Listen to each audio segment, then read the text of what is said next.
connais mieux la loi que toi !» Un garçon dit à un policier arrogant, puis le prouve devant tout le tribunal. Les portes du tribunal s'ouvrirent en grinçant, avec un grognement lent et délibéré de ceux qui semblaient raisonner plus longtemps qu'ils n'auraient dû, s'étirant dans le silence pesant comme un avertissement. Les têtes se tournèrent toutes d'un coup. Les journalistes marquèrent une pause à mi-voix. Une femme au premier rang serra son sac à main.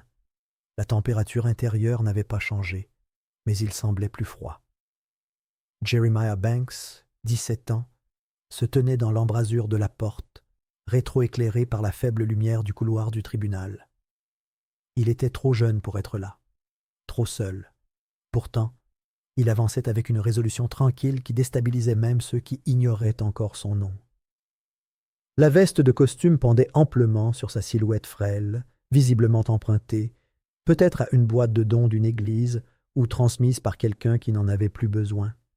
Les manchettes engloutissaient ses poignets, cachant des mains immobiles. Ses baskets, ternes et éraflées, grinçaient doucement sur le sol ciré, tandis qu'il se dirigeait vers la table de la défense. Personne ne marchait à ses côtés, pas d'avocat, pas de famille, personne pour lui tirer une chaise ou lui murmurer des mots rassurants. Il s'assit lentement, croisa les mains et regarda droit devant lui. Son visage était indéchiffrable, mais son regard, perçant, calculateur, trahissait une tempête qui couvait sous la surface. Les murmures recommencèrent, bas et spéculatifs, parcourant la salle d'audience comme une vague. « C'est le gamin », chuchota quelqu'un au fond. « Celui qui a insulté le flic. Celui qui se croit plus malin que la loi. Celui qui va s'écraser et brûler. » Les gros titres avaient déjà peint son histoire avec sang et encre. Un adolescent agresse un policier héros. Un voyou résiste à son arrestation. Un jeune dangereux face à la justice. Aucun d'eux ne mentionna Elias Banks. Aucun d'eux ne se soucia de demander pourquoi un garçon étudiait le code de droit au lieu de jouer au basket ou de courir après les filles. Ils n'avaient certainement pas prêté attention à la mort d'Elias, son frère aîné et seul membre de sa famille, retrouvé mort dans une cellule de la prison du comté après avoir demandé une protection. Jeremiah ne jeta aucun regard aux journalistes ni aux observateurs qui l'observaient, comme un étrange animal en cage. Son attention se porta sur le banc, où le juge Ronald Hargrove ajustait ses lunettes et tapait du doigt son marteau en rythme, comme s'il s'ennuyait déjà. Le juge fit à peine signe à l'accusé, son regard se portant plutôt sur le banc de l'accusation, où le procureur Clayton Reddick se tenait, raide dans son costume bleu foncé, la posture tranchante comme une lame. La réputation de Reddick le précédait, dur envers les criminels, encore plus dur envers les dissidents. Il ne cachait pas son mépris pour cette affaire, ni pour le garçon assis en face de lui. Pour lui, Jeremiah était une tâche, un inconvénient, un défi à relever avant les prochaines élections. À côté de Reddick était assis le témoin vedette de l'accusation, l'agent Dean Maddox. C'était le genre d'homme bâti comme un mur de béton, le visage taillé dans le granit, les yeux qui ne sourirent jamais. Son uniforme était impeccable, son badge étincelant sous les néons. Il arborait le sourire narquois d'un homme confiant dans l'issue, un homme qui tenait le système fermement en main. Il ne regarda pas Jeremiah, il le regarda à travers lui, ajusta son col, roula les épaules, comme s'il se préparait pour un match plutôt que pour un témoignage. Les accusations étaient lourdes, agression sur policier, résistance à l'arrestation, entrave à la justice. Chacune d'elles visait à ensevelir le garçon 2 mètres sous la paperasse et le jargon procédurier. Mais ceux qui avaient vraiment prêté attention, ceux qui n'avaient pas avalé les gros titres, savaient qu'il ne s'agissait pas d'une affaire de violence physique. Il n'y avait pas eu de véritable bagarre, pas d'armes, pas de scène de violence filmée. Parce qu'il n'y avait pas de caméra. Les images avaient disparu. Ou plutôt, n'avaient jamais existé. Ou, plus précisément, avaient été effacées avant que quiconque puisse les visionner. Officiellement, il s'agissait d'un dysfonctionnement technique. Officieusement, c'était un sabotage. Jeremiah le savait. Et il attendait. Dans la doublure intérieure de la veste qu'Elias portait autrefois, se trouvait un mince journal noir dont les pages étaient remplies de notes manuscrites soigneusement écrites par son frère. Convocation judiciaire, numéro de matricule, chronologie, réunion, menaces discrètes, des abus remontant à plus de 10 ans, et quelque part au dos, glissée soigneusement dans une pochette scellée, se trouvait une clé USB étiquetée d'un seul mot en lettres capitales, assurance. Jeremiah ne l'avait montré à personne, pas encore. Pas alors que les personnes qu'il devait démasquer rôdaient encore dans l'ombre, toujours aux aguets, car ce procès ne concernait pas seulement Maddox. Il ne concernait pas seulement un policier qui avait outrepassé ses limites. Il concernait ceux qui avaient bâti un système autour d'hommes comme lui. Le sénateur William Dunlow, qui avait injecté des millions dans des subventions aux forces de l'ordre et des contrats de sécurité privée, tout en blanchissant la peur du public au profit du pouvoir politique. Le commissaire Carter Voss, qui avait discrètement épluché des rapports internes d'inconduite pendant des années et ordonné la perte d'images clés dès qu'un récit nécessitait d'être remanié. Ces hommes avaient une influence bien au-delà de la salle d'audience. Ils contrôlaient les services, les financements, les récits médiatiques et, dans certains cas, les juges. Jeremiah n'était pas confronté à un procès. Il tombait dans une embuscade, et pourtant, il est devenu. La salle d'audience a pris son rythme. Les papiers ont été remaniés. Les huissiers ont murmuré entre eux. La sténographe a plié les doigts au-dessus des touches.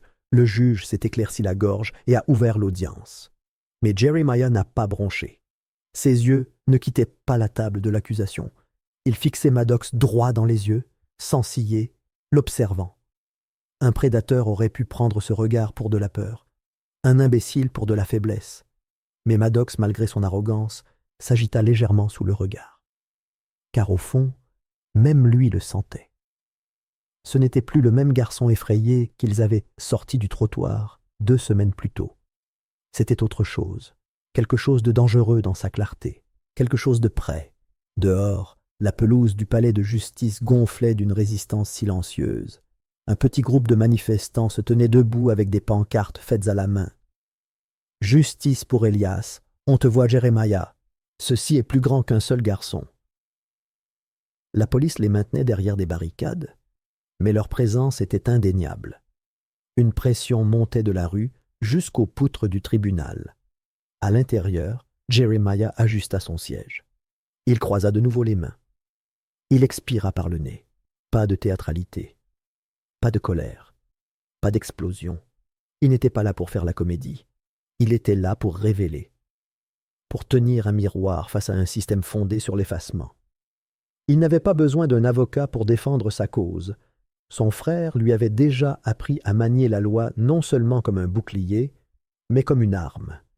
Le juge Hargrove jeta un bref coup d'œil dans sa direction, les yeux plissés. Peut-être percevait-il le courant sous-jacent. La possibilité que ce garçon, cette silhouette silencieuse drapée dans des vêtements d'emprunt, puisse apporter plus de vérité au tribunal que quiconque ne l'aurait imaginé. Reddick se pencha vers Maddox et murmura quelque chose derrière sa main. Maddox rit sous cape. Ils étaient toujours confiants. Ils jouaient toujours leur rôle. Ils pensaient que ce serait fini dans quelques jours. Mais ils n'avaient pas lu le journal d'Elias. Ils ignoraient tout des réunions qu'il avait documentées, les cassettes qu'il avait conservées dans des coffres forts, les lettres qu'il avait écrites en cas de décès. Ils ignoraient que Jeremiah les avait toutes trouvées. Et maintenant, alors que le tribunal commençait à avancer avec les requêtes préliminaires et les manœuvres procédurales, Jeremiah attendait patiemment, l'esprit déjà bien avancé. Il n'était pas là pour obtenir un verdict, il était là pour lever le voile, petit à petit, couche après couche, jusqu'à ce que les personnes présentes voient non seulement un garçon, mais un miroir reflétant tout ce qu'elles essayaient d'ignorer. La loi n'appartenait pas à des hommes comme Maddox, plus maintenant. Et si Jeremiah devait verser son sang pour le prouver, il le ferait. Mais il ne craquerait pas ici, pas devant eux, jamais. 2 semaines avant l'ouverture des portes du tribunal, avant que les flashs des caméras ne s'allument, et que les gros titres ne le qualifient de rebelle, Jeremiah Banks faisait ce qu'il faisait presque tous les soirs après l'école, arpenter les trottoirs fissurés d'East Hollis, un sac à dos usé en bandoulière et un exemplaire corné de la Constitution à la main. Le soleil était bas derrière les bâtiments tachés de graffitis, projetant de longues ombres sur la rue. Des enfants sur les marches du porche lui faisaient signe, certains tenant encore des cahiers de cours improvisés de l'après-midi au centre communautaire local. Jeremiah avait pris l'habitude de leur enseigner ce qu'Elias lui avait enseigné autrefois. Comment lire entre les lignes de la loi, comprendre ses droits, ne pas broncher face à une confrontation. Ces leçons n'étaient pas seulement juridiques, elles concernaient la survie. Il tourna sur Fortner Avenue, où les lampadaires vacillaient comme des pulsations nerveuses. C'est alors qu'il entendit le faible vrombissement d'une voiture de police qui le suivait. Au début, il ne se retourna pas. Il avait parcouru ce chemin trop de fois pour être surpris par les phares. Mais la voiture ralentit. Les pneus crissèrent contre le trottoir. Le moteur s'arrêta. Une portière s'ouvrit avec un claquement. L'agent Dean Maddox sortit, la main déjà posée sur sa ceinture. Il y avait une familiarité dans sa démarche, une assurance qui lui venait de savoir qu'il ne serait pas interrogé. Jeremiah s'arrêta de marcher, mais ne se retourna pas. Il connaissait le bruit des bottes de Maddox. Tout le monde à East Hollis le connaissait. Il n'était pas du genre à patrouiller, il rôdait. Jeremiah pivota lentement, faisant face à l'agent tandis que Maddox s'approchait avec un sourire narquois qui n'atteignait pas ses yeux. Il lui dit qu'il avait entendu dire que Jérémie devenait insolent. Il apprenait aux gens à répondre. Jeremiah ne broncha pas. « Non, monsieur, je leur apprends à ne pas avoir peur. » Ses paroles étaient calmes, mesurées, mais elles déclenchèrent quelque chose chez Maddox. Le coup survint sans prévenir. Un coup de poing violent dans l'estomac qui fit basculer Jeremiah en avant, puis un autre à la mâchoire qui l'envoya s'étaler contre le mur de briques derrière lui. Le métal d'une benne à ordures résonna sous son choc. Maddox l'attrapa par le col, le fit pivoter et le plaqua tête la première contre le mur, lui tordant le bras dans le dos. Dans le rapport officiel, Maddox affirma que le garçon avait frappé le premier, qu'il avait été agressif, qu'il avait résisté à son arrestation. En réalité, Jeremiah ne leva pas la main, jusqu'à ce que les menottes claquent autour de ses poignets et qu'il soit jeté à l'arrière de la voiture de police, du sang coulant de sa lèvre, respirant lourdement mais régulièrement. La voiture sentait la sueur et le fast-food avarié. Maddox ne dit plus un mot en conduisant, mais Jeremiah fixa le reflet dans la cloison en plexiglas. Il y vit le visage de son frère. Il se souvint des paroles d'Elias. « On ne craint pas seulement un homme fort, on craint un homme intelligent. » Quand ils l'ont arrêté, les bleus avaient déjà commencé à fleurir sur sa joue et ses côtes. Il n'a pas grimacé quand ils ont pris ses empreintes digitales, n'a pas bronché quand ils ont pris sa photo d'identité judiciaire. Lorsqu'ils lui ont remis l'acte d'accusation, mentionnant agression sur agent, obstruction, résistance, il n'a pas demandé pourquoi. Il a simplement regardé la page, puis a levé les yeux. Il savait que la vérité ne serait pas la bienvenue ici. Cette nuit-là, allongé sur un lit de camp dur dans une cellule de détention qui empestait le moisi et la peur, Jeremiah n'a pas pleuré. Il a planifié. Il se souvint de tout ce qu'Elias lui avait appris, comment déposer des requêtes, comment citer des précédents, comment parler le langage du tribunal mieux que ses propres greffiers. Il se souvint du journal qu'Elias tenait chaque soir, coincé entre des livres de droit et des chemises en papier kraft remplies de notes manuscrites, le journal qu'Elias lui avait fait promettre de protéger, et la clé USB, la soi-disant assurance de son frère. Elias l'avait prévenu. « S'il m'arrive quelque chose, fais en sorte que la vérité ne meure pas avec moi. » 2 jours plus tard, Jeremiah était en liberté sous caution. Aucun avocat commis d'office n'avait appelé. Aucun avocat ne s'était présenté. Mais il sortit la tête haute et retourna dans la chambre d'Elias, intact depuis les funérailles. Il sortit le manuel de droit de l'étagère, celui que son frère avait annoté à l'encre rouge. La clé USB était toujours coincée dans le dos creux, là où elle avait été cachée. Il ouvrit ensuite le journal, des pages détaillant les noms, les dates, les commissariats, les indemnisations, les rapports falsifiés, Voss, Maddox, Dunlow, tous nommés. Ce n'était pas seulement une conspiration. C'était un système. Jeremiah réalisa alors qu'il n'avait pas seulement réduit son frère au silence, mais l'avait tué. De retour au présent, l'atmosphère de la salle d'audience était lourde, chargée d'une tension inexprimée, tandis que le juge ordonnait la suspension d'audience après la matinée. Jeremiah s'engagea dans le couloir, dont les murs résonnaient de voix étouffées et de pas lointains. Il marchait lentement, croisant des avocats serrant des cafés au lait et des policiers adossés au chambranle comme des sentinelles. Il arpentait un banc en bois, respirant profondément, essayant de rester concentré. C'est alors qu'il les entendit, 2 agents fédéraux en costume gris charbon qui murmuraient en passant derrière lui. Elias Banks. Ce nom n'était pas prononcé avec désinvolture. Jeremiah perçut la tension dans leur ton. Son cœur battait la chamade. Il surveillait toujours l'affaire. Ou pire, ils étouffaient ce que son frère découvrait en mourant. La clé USB était maintenant zippée dans la doublure de sa veste, la même qui avait appartenu à Elias. La salle d'audience n'était plus un champ de bataille, c'était un piège. Et il venait de monter au front avec pour seules armes la vérité et la mémoire. Cet après-midi-là, la salle d'audience se remplit à nouveau. Les équipes de tournage ajustèrent leurs trépieds. Les spectateurs se penchèrent en avant.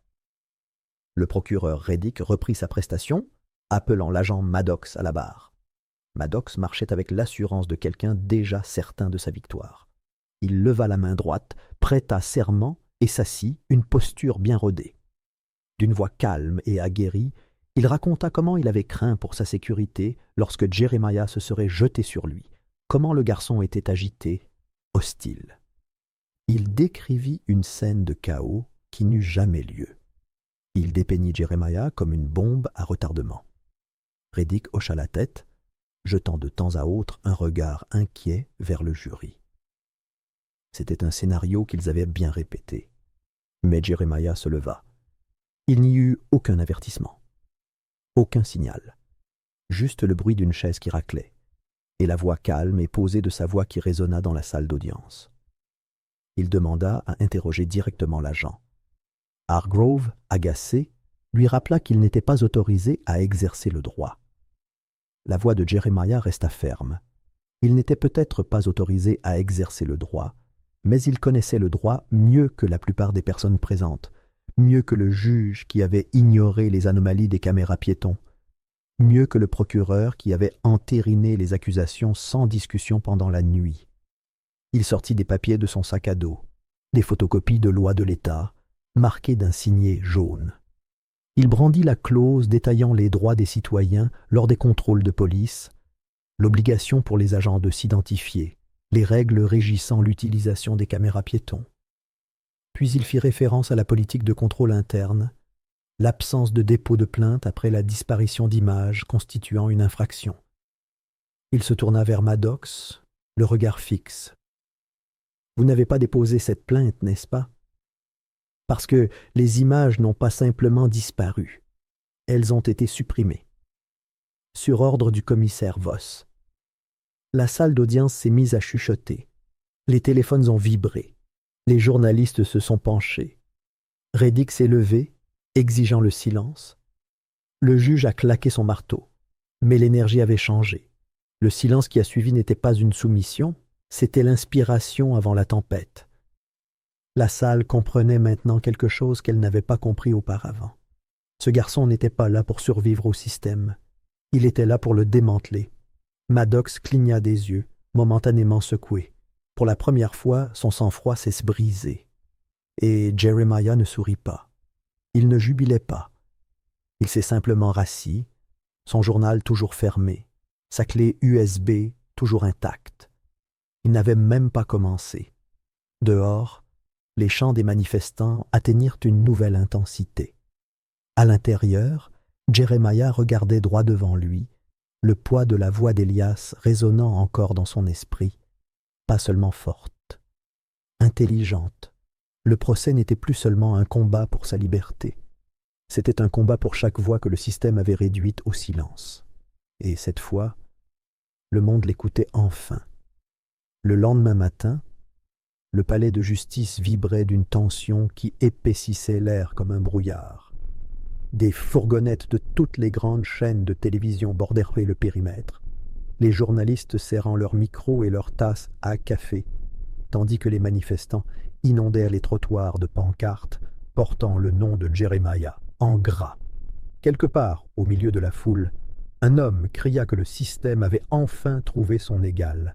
La police formait une barrière, s'efforçant de paraître impartiale, tandis que les chants « Justice pour Elias » résonnaient sur la place. À l'intérieur du bâtiment, l'ambiance était tout aussi instable. La sécurité du tribunal était renforcée, les regards scrutant chaque recoin comme s'ils s'attendaient à une émeute. La salle dans laquelle Jeremiah entra n'était plus la même chambre stérile que la veille. Elle était devenue un creuset. Derrière des podiums impeccables et des sourires forcés, le commissaire Voss s'est adressé à la presse. Il a insisté sur le fait que la police n'avait rien fait de mal, que les questions disciplinaires internes n'avaient aucun rapport avec les procédures judiciaires. Penché au micro, d'une voix calme et expressive, il a qualifié la confrontation de Jeremiah au tribunal de rébellion juvénile poussée trop loin. Au même moment, le sénateur Dunlow, debout sous un Capitole à colonnes, remerciait les forces de l'ordre pour leur vigilance et calme. Mais en coulisses, la panique avait commencé. Pendant la nuit, la maison de Jeremiah avait été cambriolée. Le salon avait été saccagé.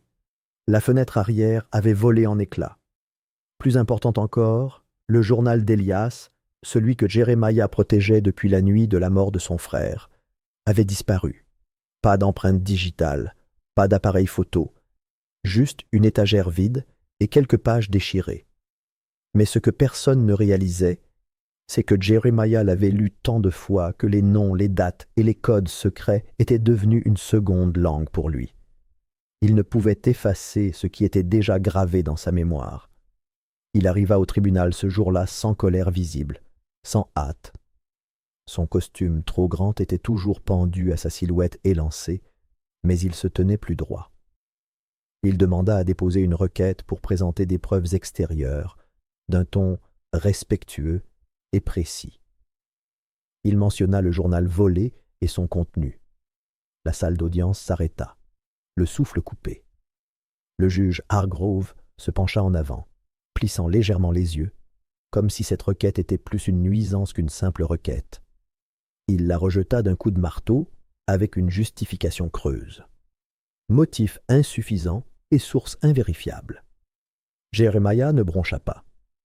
Il se tourna lentement, scrutant la galerie, jusqu'à ce que son regard croise celui d'une journaliste, une femme qui avait interviewé Elias avant sa mort. Elle portait un manteau bleu marine et serrait un bloc-notes contre sa poitrine. La voix de Jeremiah trancha l'air, suffisamment forte pour contourner le microphone.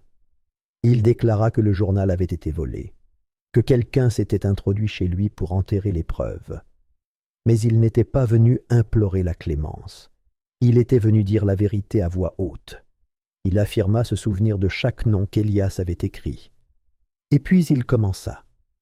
Il les énuméra un par un, des officiers dont les numéros de badge avaient été effacés des registres des fautes professionnelles, des juges qui n'avaient accéléré des procès qu'après des réunions à huis clos avec des lobbyistes, des procureurs qui avaient fermé les yeux sur des rapports falsifiés, et un avocat de la défense qui avait discrètement saboté 3 affaires distinctes impliquant des adolescents noirs arrêtés à tort. Chaque nom était accompagné d'un détail, d'un eurodatage, d'une trace écrite qu'Elias avait un jour déterrée tel un archéologue judiciaire. Chaque révélation frappa les fondations de la salle d'audience comme un marteau. Des exclamations de surprise éclatèrent.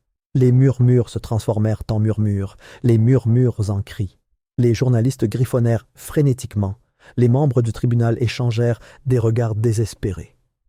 Le procureur Reddick se leva, le visage rouge, faisant signe de protester, qualifiant ses déclarations d'incendiaires et de non pertinentes. Il exigea du juge qu'il condamne Jeremiah pour outrage. Mais le juge Hargrove hésita. Le bruit était assourdissant, et Jeremiah avait réussi ce que personne n'attendait. Il avait transformé la salle d'audience, passant d'une scène à un projecteur, et maintenant, tous les participants étaient illuminés. Alors que les huissiers tentaient de calmer la salle, un mouvement discret se fit entendre au dernier rang. Un jeune homme d'une vingtaine d'années, sans cravate et à peine plus âgé que Jeremiah, se glissa de la section réservée au procureur vers le banc de presse. Il tendit un mot plié à la même journaliste que Jeremiah avait regardé fixement plus tôt. Ses mains tremblaient en lisant. « Vérifiez les archives du 12 mai. Caméra du garage. 1h44. » Elle n'hésita pas. Quelques minutes plus tard, elle quitta la salle d'audience et contacta son rédacteur en chef. Les images, longtemps cachées des bases de données publiques et des journaux internes, avaient été archivées par un prestataire de maintenance tiers engagé pour gérer le système de sécurité du palais de justice. D'une manière ou d'une autre, elles avaient échappé à la suppression. L'horodatage correspondait au moment où l'agent Maddox était apparu sur une caméra de rue près du garage du commissariat, jetant ce qui ressemblait à une petite carte noire dans un tonneau à brûler. Le feu était déjà allumé. Il resta là, impassible, jusqu'à ce qu'il soit consumé. Lorsque la vidéo fut divulguée en ligne ce soir-là, elle enflamma le monde numérique. Les hashtags devinrent tendance. Les commentateurs spéculèrent. Les présentateurs des journaux télévisés parlèrent à voix basse, essayant de concilier scepticisme et indignation. La vidéo confirma ce que Jeremiah avait toujours affirmé. Les données de la caméra piéton avaient été détruites et non perdues. Maddox n'avait pas seulement enfreint le protocole, il avait commis une obstruction, une falsification et peut-être un parjure.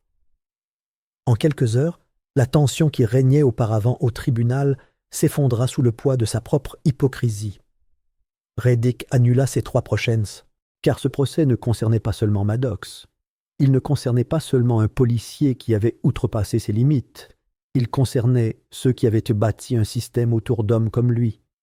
Le sénateur William Dunlow, qui avait injecté des millions dans des subventions aux forces de l'ordre et des contrats de sécurité privés, tout en blanchissant la peur du public au profit du pouvoir politique.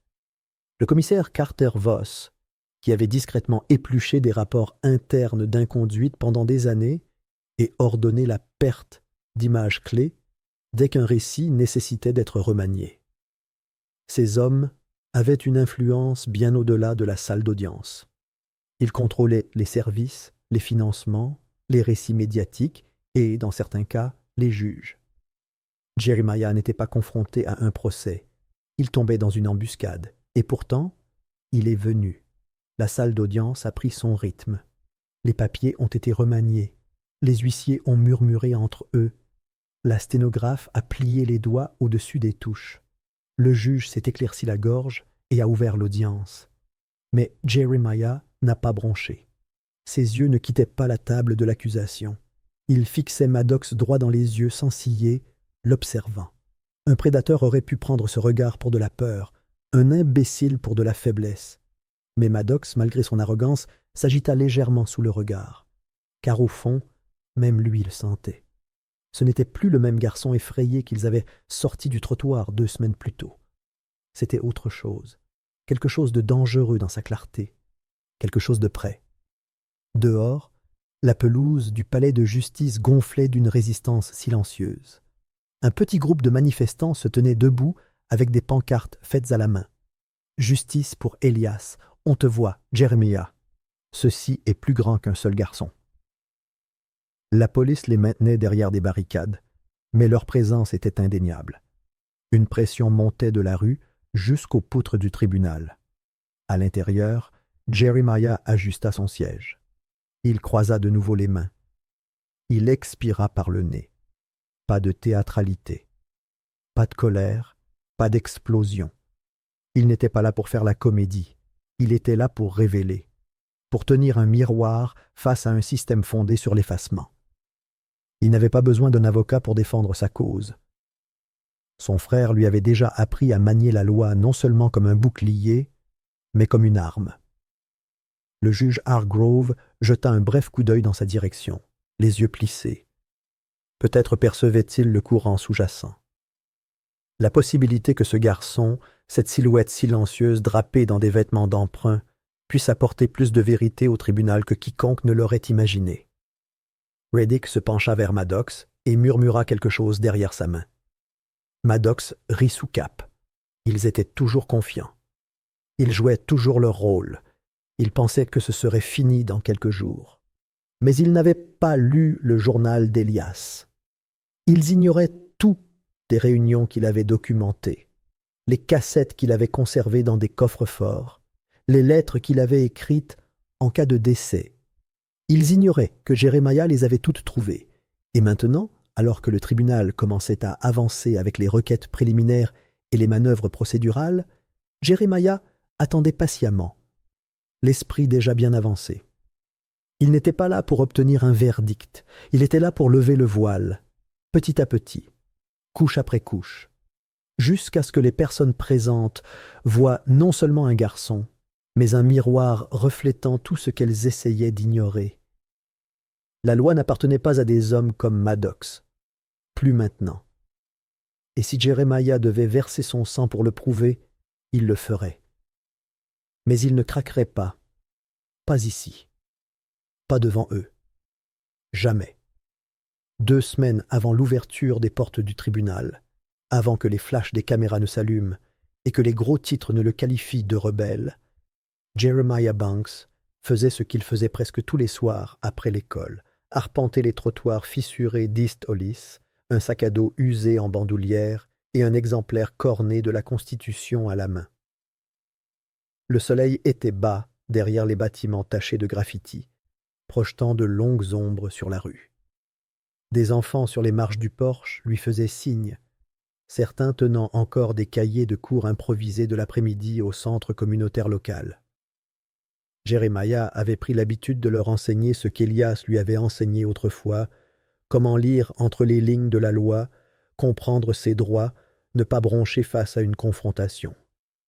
Ces leçons n'étaient pas seulement juridiques, elles concernaient la survie.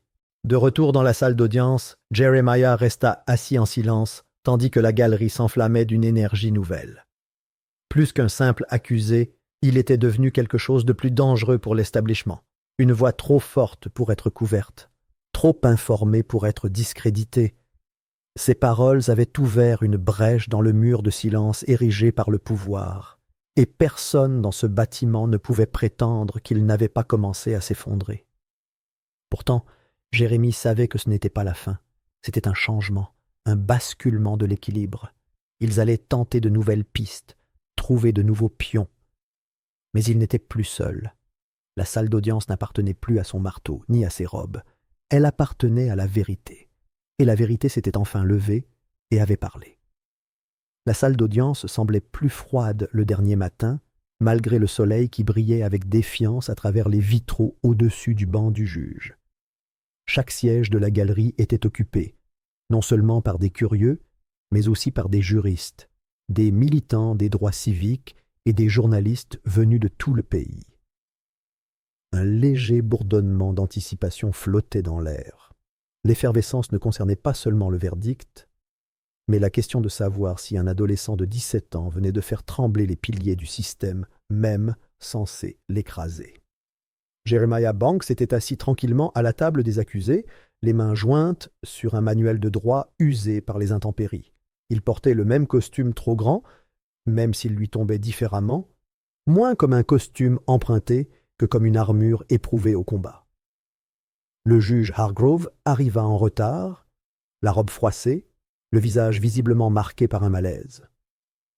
La salle d'audience se leva et se rassit dans une obéissance collective, mais cette fois, le rituel semblait tendu, comme une tradition luttant pour conserver sa pertinence dans un moment qui l'avait dépassé. Les chefs d'accusation contre Jeremiah restaient au rôle, agression, obstruction, résistance à l'arrestation, mais l'atmosphère avait irrémédiablement changé. Dans les jours qui suivirent la fuite des images de l'agent Maddox détruisant la carte SD de la caméra corporelle, les appels affluèrent au palais de justice. Les sénateurs de l'État ont émis des déclarations prudentes sur la transparence. Les avocats des droits civiques ont commencé à évoquer le précédent Banks. Les manifestants à l'extérieur scandaient non seulement Jeremiah, mais aussi Elias. Un nom que la ville avait autrefois laissé s'effacer résonnait désormais avec détermination. La voix du juge Hargrove s'est légèrement brisée à l'ouverture de la séance. Ses propos enveloppés de vagues formalités juridiques. Il a parlé de confiance du public, de circonstances extraordinaires, de report dans l'attente d'un nouvel examen.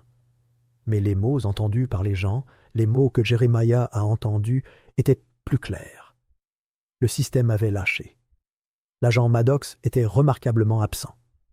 Plus tôt dans la matinée, il avait été annoncé qu'il avait été placé en congé administratif dans l'attente d'une enquête approfondie.